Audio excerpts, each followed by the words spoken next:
This past week saw an unprecedented number of openly transgender candidates winning local elections, chief among them incoming Virginia Delegate Danica Roem.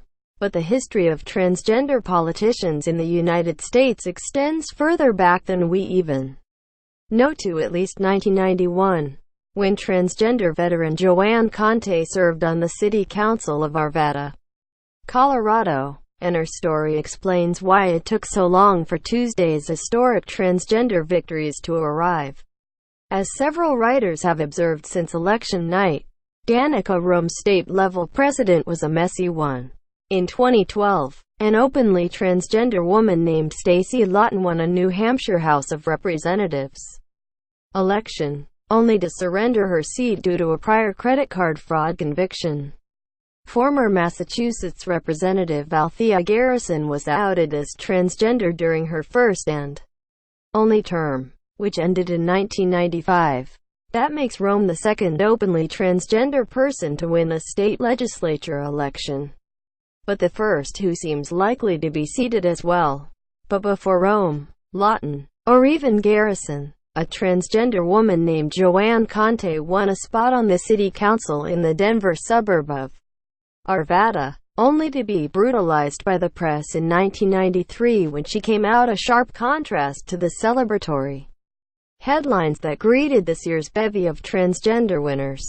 As her 2013 Denver Post obituary noted, Conte was born in 1933, served as a Morse code operator during the Korean War, and transitioned from male to female in the 1970s, only to be disowned by her family afterward. She then went stealth, as the transgender community puts it. As the Denver Post described it, she did not mention the first 40 years of her life to the political and activist community in Arvada, where she won a city council race in 1991. But what the Denver Post obituary brushes past a bit too quickly is the defining episode of her 4-year term. The media pressure that forced her to come out as transgender at a time when doing so likely meant the end of a public-facing career.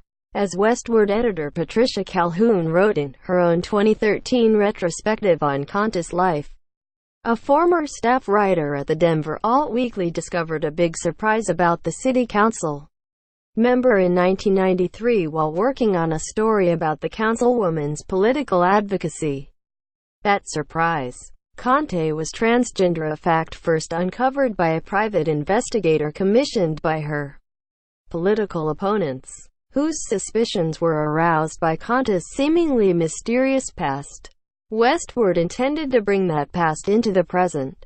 As Calhoun recalled in her article, "We met with Conte before we went to press to tell her that while the article focused on the political fight, it also included a section on Conte's previous identity.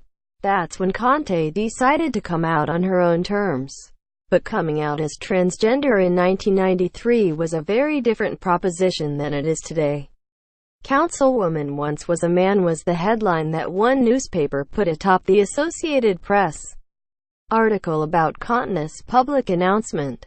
The story's lead tells you everything you need to know about the media sensationalism surrounding transgender stories that has unfortunately persisted in the tabloids to this day. When City Councilwoman Joanne Conte learned her secret was about to become front-page news, she decided to tell the world herself first. She used to be a man, the AP article began, proceeding to refer to her sex reassignment surgery as a sex change in her birth-assigned gender, as the truth about her past. At the time, Conte was described as feeling both angry and positive about the circumstances of her coming out, telling the AP in an interview that it was really a serendipitous blessing, not only for me, but for masses of people suffering from gender dysphoria. Fellow city councilor Ted Terranova, who admitted in the 2013 Denver Post obituary to chipping in $100 for the private investigator, told the AP that Conte was one of the most hard-working and committed city councilpersons in recent years, and maintained that she certainly should continue to serve. But even at that unusually hopeful snapshot in time, Conte seemed to have some sense of how this would affect her, telling the AP, "I didn't want to be known as Joanne Conte who had a sex reassignment. I wanted to do one thing independent of that scourge." The heartbreaking reality is that she never got to do that. Conte had almost escaped the public stigma that surrounded being transgender, only to have her hand forced by the press instead. Her political career, whether she knew it at the time or not, was over. Her transfer from a man to a woman had nothing to do with her performance, Taranova recalled for the Denver Post in 2013. Nonetheless, it created the scenario that ruined her political career.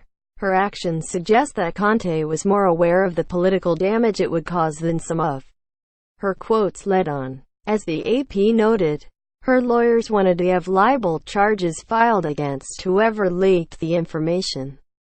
Conte lost her bid for re-election in 1995. Westward's account of her defeat from that same year was colorful, describing her in the year-end article as the region's leading transsexual politician, writing that the outspoken woman went down in flames, and reporting that she blamed her November defeat on sex-change jokes made by constituents and critics during the campaign. Being publicly transgender is barely tenable today.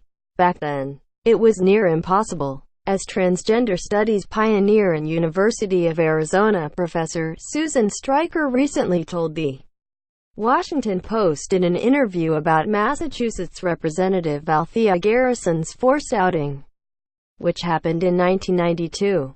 It totally makes sense that in past years it was considered a liability. Trans people were medicalized and stigmatized. Trans people were expected to disappear into the woodwork. They were considered crazy people. Garrison, like Conte, was confronted by the local media in a way that would surely rankle today. A Boston Herald reporter named Eric Fernstrom found her birth certificate and brought her transgender status to public attention. Splinter recently resurfaced a 2012 GQ profile of Fernstrom, which says of the outing incident that the then Mitt Romney advisor saved his cheap shots for smaller-time Massachusetts polls.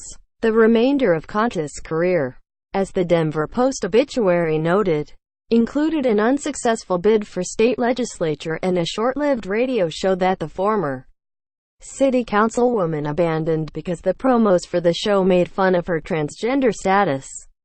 With the questions, "Is it a man? Is it a woman?" her activism and her radio work continued in Arvada, but she never held public office again. Conte died in January of 2013. She is buried in Fort Logan National Cemetery in Denver, Colorado, which is open only as the Department of Veterans Affairs knowto members of the armed forces who have served honorably. Her tombstone, marked with her service as an Army private, reads, "The battle is over. Rest in peace and love." Conte served her country and her community. But while her personal battle is over, the fight for transgender acceptance in America remains a frustratingly slow struggle. Over 60 years after Conte was a Morse code operator in the Korean War, the current commander-in-chief is trying to ban transgender troops from serving openly. Although Tuesday night saw a historic number of openly transgender candidates secure public office, the far-right media of today is treating them with the same ridicule and prejudice that the Contes and the Garrisons of yesteryear faced from all sides. It took almost 20 years from Conte's bid to the state legislature for an openly transgender person to succeed where she once failed.